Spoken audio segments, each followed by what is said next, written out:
Part हुआ ना, बड़ी माँ का पार्ट ब्रह्मा।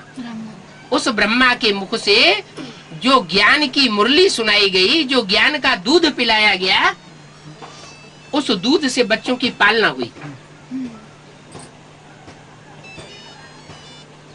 अभी वो बच्चे बड़े भी तो होते हैं नंबरवार। तो सन 76 में कुछ बच्चे बड़े हो गए। क्या महादेव है तो महादेव को फॉलो करने वाले भी कैसे में होंगे? महान देवता होंगे या छोटे छोटे देवता होंगे? महान देवता ही होंगे। शिव को, शिव जिसमें आता है, शंकर में आता है शिव, तो शंकर में शिव आता है, तो शिव और शंकर को मिलाया गया। क्या कहते हैं भक्ति में? शिव शंकर भोलेनाथ। शिव ब्रह्मा में भी आया, मिलाया क्यों नहीं? शिव ब्रह्मा क्यों नहीं कहते? कोई कारण होगा ना, क्योंकि ब्रह्मा ने शिव की जितनी भी शक्तियां हैं उन सारी शक्तियों को ग्रास्प नहीं कर पाया, अपने अंदर धारण नहीं कर पाया, इसलिए शिव ब्रह्मा को नहीं मिलाते, शिव विष्णु को भी नहीं मिलाते। क्या शिव विष्णु को भी नहीं मिलाते? किसको मिलाते हैं? शिव शंकर भोलेनाथ। शिव तो जन्म मरण के चक्र से न्यारा, वो तो जन्म मरण के चक्र में आता ही नहीं। और शंकर को तो इसी षष्ठी पर दिखाते हैं, कहते अमोघ वीर्य है, अमर है, वो इस षष्ठी पर रह करके भी कभी मरता नहीं। इसका मतलब क्या हुआ कि शंकर वाली सोल, राम वाली आत्मा इस षष्ठी पर ही निवास करती है और जन्म जन्मांतर हीरो पार्टधारी का पार्ट बजाती है। सतयुग में भी, त्रेता में भी, द्वापर में भी और कलयुग में भी।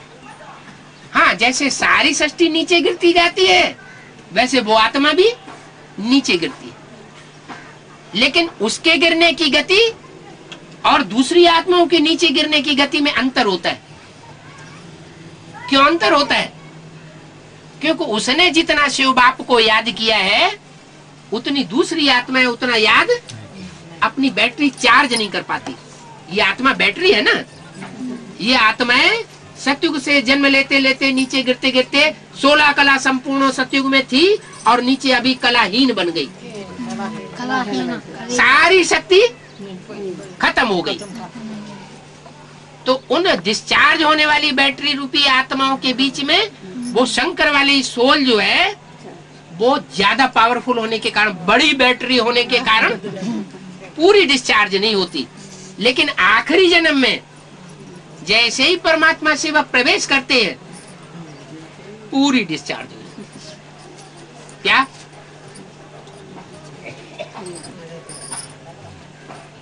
मैं बड़े से बड़े पतित कामी कांटे में आता हूँ।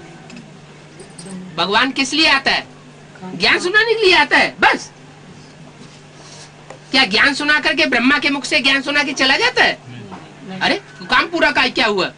वो तो इब्राहिम, बुद्ध, क्राइस्ट, गुरु नानक, विवेकानंद, उन्होंने भी ज्ञान सुनाया और सृष्टि नीचे गिरती चली गई, तो फायदा क्या हुआ? बाप कहते हैं मैं और धर्म पिताओं की तरह आया राम गया राम नहीं काम करता हूँ। मैं तो इस पतित सृष्टि को, पतित दुनिया को, पतित आत्माओं को पावन बना करके जाता हूँ।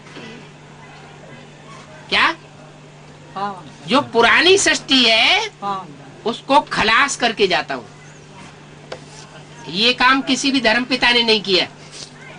अपना आकर के धर्म की धारणाएं सिखा दी, धर्म स्थापन कर दिया, लेकिन पुरानेपन का नाश किसी ने नहीं किया। पुराने धर्म भी चलते चले आ रहे हैं, नया धर्म आकर के और ऐड कर दिया। जैसे कोई मकान होता है ना, तो कहीं टूट फूट हुई तो उसमें प्लास्टर कर दिया, उसको रिपेयर कर दिया। तो ऐसे ही इन धर्म पिताओं ने आकर के time to time, Ibrahim, Buddha, Christ, Guru Nanak ने सृष्टि की रिपेयरिंग की है, नया मकान नहीं बनाया। अभी वो सुप्रीम सोल आया हुआ है, कहता है बच्चे मैं रिपेयरिंग करके नहीं जाऊंगा, मैं सारी सृष्टि रूपी मकान को तुम बच्चों के लिए नया बना करके दूंगा। 5000 साल पहले भी मैं आया था,